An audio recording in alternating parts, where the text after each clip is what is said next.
Hola estudiantes de segundo año. Voy a hacer un cierre sobre los relieves, así muy rapidito. Bueno, a ver. Planeta Tierra está conformada por capas.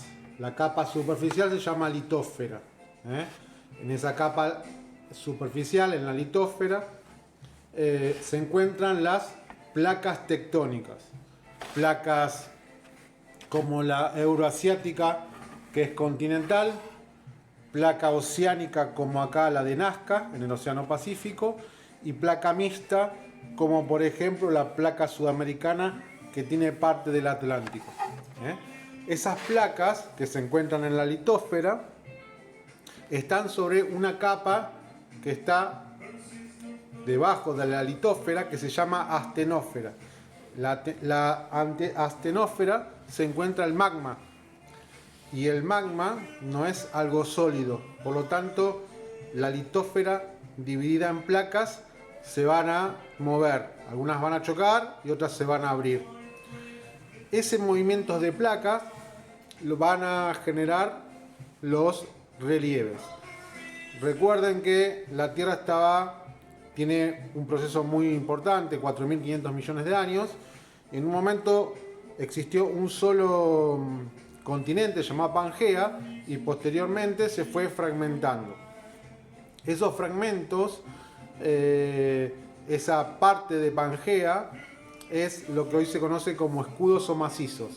En base a esos escudos o macizos se fueron conformando los relieves. Bueno, vamos entonces a los relieves de América. Bueno, América se caracteriza por tener en su borde occidental un conjunto de cadenas montañosas, cordones montañosos, que conforman grandes cordilleras, como la cordillera de los Andes y las montañas rocosas. Son montañas muy pero muy altas. Muy bien. ¿Por qué son muy altas? Tienen que ver porque son muy recientes. Entonces, se conforma la montaña, y las montañas, ¿qué características tienen? Son muy altas, cima puntiaguda, laderas, los costados muy empinados. Son muy recientes. Esto es como cuando un camión baja arena en la puerta de sus viviendas para construir. Bueno, cuando baja, ¿cómo queda? Queda así una forma de montanita, ¿no? Con una punta y con los costados, en este caso las laderas, muy empinadas. Al otro día, ¿qué pasa? Pasa esto. Y ahora vamos a ver por qué. Bueno, entonces, ¿cómo por ejemplo se conformaron la cordillera de los Andes? Miren, acá hay una placa, es la placa de Nazca. La placa de Nazca es una placa oceánica. Choca con la placa continental sudamericana. Al chocar, ¿qué es lo que pasó? Pasa que choca, la oceánica es más delgada, la sudamericana tiene mayor espesor, se mete por debajo la oceánica, la de Nazca, y eleva la continental. Y ahí se producen las montañas. Esas montañas que están más próximas al lado de Chile, esa cadena o esos cordones, se producen por plegamiento, es decir, que se pliegan, porque son terrenos más nuevos. Pero si nos vamos para el este, para el Atlántico, las montañas ahí lo que va a pasar es que se producen por fractura. Yo tengo acá una regla: si yo ejerzo presión, se va a partir y se va a elevar. Entonces, unas por plegamiento y otras por fractura. Ahí tenemos las montañas. Cordón occidental de América, rocallosas o rocosas, sistema de la cordillera de los Andes. Bueno, vamos a otros relieves. Vamos a las mesetas, como por ejemplo la meseta patagónica, el macizo de Brasilia o las Guayanas. Estamos hablando de meseta. Son relieves muy pero muy antiguos que ya no tienen problema de erosión. ¿Por qué? Porque ya están, como son los escudos de la parte más antigua, ya es difícil que se vea modificado. Si las sierras se vieron modificadas. Recordemos en esa montanita de arena, ¿no?, que les planteaba yo, que el primer día tiene una forma así de montaña y al otro día pasa esto. Muy bien. Esto es lo mismo con las sierras. ¿Por qué pasó eso? Porque se produjo la erosión eólica. Eólica, también el agua, las lluvias, fueron erosionando, fueron desgastando. Es decir, que si nosotros nos vamos en el mapa, ¿no?, para el Atlántico, nos vamos a encontrar con sierras, que son más antiguas, que fueron montañas, pero que fueron desgastados. Entonces tenemos montaña, sistema Andes rocosas, tenemos meseta patagónica, meseta o macizo brasilero de las Guayanas, y después sierras tenemos las sierras pampeanas y los montes Apalaches acá, en Estados Unidos. Son relieves muy antiguos porque han sido desgastados. Y tenemos otro relieve que tiene que ver con las llanuras. Llanura chacopampeana, llanura del Amazonas, la del Mississippi. Recuerden que este es un mapa físico-político. No solo tiene dividido los estados, sino que además hay colores que, de acuerdo a esta escala cromática, representan las alturas. Entonces lo verde tiene que ver con las llanuras. ¿Qué pasó con las llanuras? ¿Qué tipo de relieves son? Son relieves jóvenes. ¿Qué pasó? Cuando chocaron las placas, se produjo un plegamiento hacia el oeste, después fractura, y si nos vamos para el Atlántico, ¿qué aconteció con los escudos o macizos? Como eran de mucha dureza, lo que pasó es que ante la presión ejercida desde el oeste, tomaron resistencia esas zonas, y lo que produjo es que unas ascendieran y otras descendieran. En el caso en la Patagonia, ascendió y se conformó una meseta, más de 200 metros de altura sobre el nivel del mar. En el caso de Morón, que está sobre la llanura pampeana, ese macizo, el macizo de Brasilia, ese escudo, se hundió. ¿Y qué pasó posteriormente? Posteriormente, por medio del viento, por medio de diferentes agentes de la naturaleza, se fueron rellenando esas zonas bajas y se fueron conformando las llanuras. Se fueron rellenando por sedimentos, son todas sedimentadas. Las llanuras que les mencioné, la llanura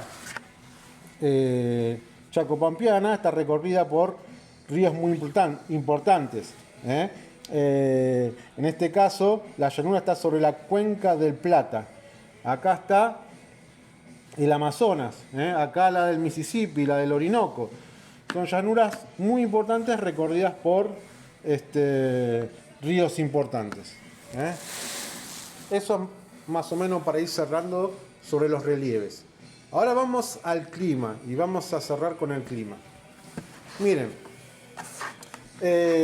América tiene una gran extensión, a ver, norte-sur o sur-norte, y le da una gran ventaja. ¿Por qué? Porque va a tener variedad climática. Recuerden que el Sol se proyecta de manera perpendicular en la zona del Ecuador y de manera oblicua hacia los polos. Entonces vamos a tener en la zona entre los trópicos climas cálidos, en los círculos polares climas fríos, y entre los círculos polares y los trópicos, tanto al sur como al norte, vamos a tener climas templados. Al tener los tres climas con mucha variedad, o sea, esos climas tienen diferentes variedades, vamos a tener diferentes conjuntos ambientales y por lo tanto muchos recursos. Esa es la principal característica de América, la posición latitudinal. Hay otros factores que tienen que ver con la distancia o cercanía al mar. Si yo pongo a calentar una pava con agua, lo primero que se calienta es la pava y después el agua. Y si apago la hornalla, lo primero que se va a enfriar va a ser la pava y después el agua. Es decir, que el agua tiene la capacidad de retener el frío y el calor. Por lo tanto, todo lo que está cerca del mar va a estar moderado por el mar. En este caso, nosotros tenemos amplitudes térmicas. La amplitud térmica es la diferencia en la temperatura mínima y máxima. Por ejemplo, esta mañana se registró una mínima de 6 grados y a la tarde 19, la amplitud térmica sería 13. Pero si nosotros nos vamos, a ver, de Buenos Aires para La Pampa, acá estamos en clima templado, la amplitud térmica, esa diferencia va a aumentar. ¿Por qué va a aumentar? Porque está cerca de la acción moderadora del mar. Entonces a la mañana a lo mejor hace una temperatura mínima de 4 grados y a la tarde hace 20. Entonces la amplitud térmica 16. ¿Por qué? Porque no hay ninguna masa de agua que regule la temperatura. Otro factor que incide en el clima tiene que ver con la altura. A medida que ascendemos 180 metros aproximadamente, desciende 1 grado centígrado la temperatura. Nada más, no vamos a complicar eso. Y tenemos las corrientes marinas. Había un punto que tenía que ver por qué en el norte de Chile y el sur del Perú había clima árido, porque viene una corriente fría del polo sur, la corriente de Humboldt, que tiene contacto en esta zona y como las aguas son muy frías, no hay vapor de agua, no hay evaporización y por lo tanto no se producen lluvias. Y por último, otro factor desencadenante en el clima tiene que ver la disposición del relieve. A ver acá.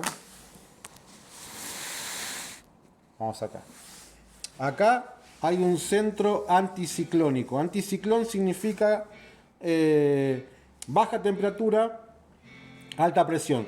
Se da acá el anticiclón del Pacífico del Sur, anticiclón del Atlántico del Sur. Ambos anticiclones emiten vientos hacia el continente. Pero ¿qué pasa acá en el Pacífico? Se encuentra con la cordillera. Como son vientos que se desarrollan en el océano, llegan al continente con gran humedad y al chocar sobre las laderas de las montañas en Chile se producen las precipitaciones. A medida que ascendemos, la temperatura se hace más fría, por lo tanto las precipitaciones van a ser en forma de nieve y esos vientos pasan para el lado de la Argentina como vientos secos. Es por eso que la Argentina tiene una gran aridez. La Argentina es más árida que húmeda. El tema es que nosotros tenemos una mirada desde la ciudad de Morón, en donde en esta zona llueve. Entonces tenemos esa impresión, pero no, la Argentina tiene muchas zonas áridas. Bueno, esto es un poco lo del clima. Pero ahora vamos a tocar dos temas nuevos que tienen que ver con el cierre de las bases naturales de América y tiene que ver con, en principio, con las, en este caso, con las ecorregiones de América. Vamos al mapa conceptual. Muy bien. Ecorregiones. ¿Qué es una ecorregión? Es el conjunto de flora y fauna que se da en un área determinada, área geográfica, y esa área geográfica está determinada por diferentes elementos que tienen que ver el suelo, el relieve y el clima. El suelo, por ejemplo, esa capa superficial de la tierra, ¿no? Puede ser rocoso, puede tener mayor o menor humus, la riqueza de los suelos, ese relieve y el relieve que mencionamos, llanura, meseta, montaña, sierra, y el clima que está determinado por cuestiones que tienen que ver con las precipitaciones, con los vientos, con las temperaturas. Eso determina entonces las ecorregiones. A ver, vamos al mapa, perdón por la desprolijidad, mientras escuchamos a Divididos. A ver, ecorregión es importante. ¿Cuáles es la ecorregión con mayor biodiversidad. ¿Qué significa biodiversidad? Es la cantidad y variedad de especies vegetales y animales. Sin lugar a duda, la de mayor biodiversidad va a ser la selva. ¿América tiene selva? Sí, la más importante del mundo, la selva amazónica. ¿Por qué hay gran biodiversidad? En principio porque acá se registran muchas precipitaciones. Donde hay agua hay vida. Y vamos a la ecorregión de menor biodiversidad. Y tiene que ver también con lo mismo, ¿no? Con la cantidad de agua, las precipitaciones. Entonces, dijimos que esta zona, el sur de Perú y norte de Chile, se encuentra acá una zona árida, el desierto de Atacama, y esa es una zona que tiene menor biodiversidad, mucho menor que la selva amazónica.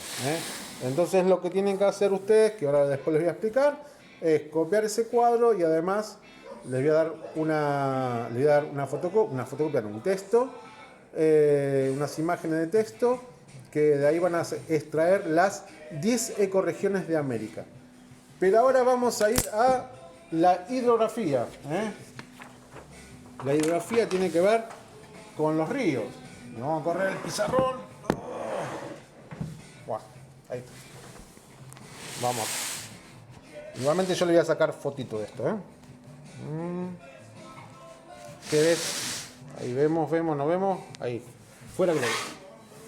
Bueno, ¿qué es una cuenca hidrográfica? La cuenca hidrográfica es la zona recorrida por un río principal y sus afluentes. ¿Qué son los afluentes? Los ríos secundarios. Miren, acá les voy a dar mapita del dibujito gráfico del libro. Este es el río principal, ¿no? Acá está la desembocadura y acá están todos los ríos conectores, afluentes, o ríos secundarios. Esa zona es una cuenca hidrográfica. Esa cuenca hidrográfica puede ser exorreica, cuando las aguas desaguan en el mar u océano, ¿no? Por ejemplo, la cuenca del Plata. La cuenca del Plata, toda esta zona, que abarca 5 países, desaguan en el río de la Plata y posteriormente en el mar. Eso se llama exorreica. Pero también se encuentran las endorreicas, que son aquellas que no terminan en el mar u océano, es decir, que se pierden en el continente. Por ejemplo, acá está el río Desaguadero, que no llega, que nace en la cordillera y que no llega al mar. Esas zonas se llaman endorreicas. También existe la sarreica, que es la zona donde no hay río, por ejemplo acá, ¿no? Pero bueno, exorreica cuando las aguas terminan en el mar u océano, endorreica cuando terminan o se pierden dentro de los continentes. Muy bien. El conjunto de cuencas hidrográficas se llaman vertientes. Y hay 3 vertientes. La vertiente del Pacífico, es decir, estos ríos que nacen en la cordillera y desaguan en el Océano Pacífico. La vertiente del Ártico, como el Mackenzie acá, que desagua en el Ártico. La vertiente del Golfo de México, como el Mississippi. Y la vertiente del Atlántico, como por ejemplo el Amazonas, que desagua en el Océano Atlántico. La vertiente más importante es la del Atlántico. ¿Por qué? Porque tiene un gran recorrido, y por lo tanto son excelentes vías de comunicación. Muy importante la vertiente del Atlántico. Bueno, entonces vimos relieves, vimos climas. En este caso les expliqué un poquito sobre la ecorregión y sobre la hidrografía. Todos estos temas tienen que ver con las bases naturales de América, y con esto terminamos esta etapa de las bases naturales de este hermoso continente. Les mando saludos y hagan la tarea.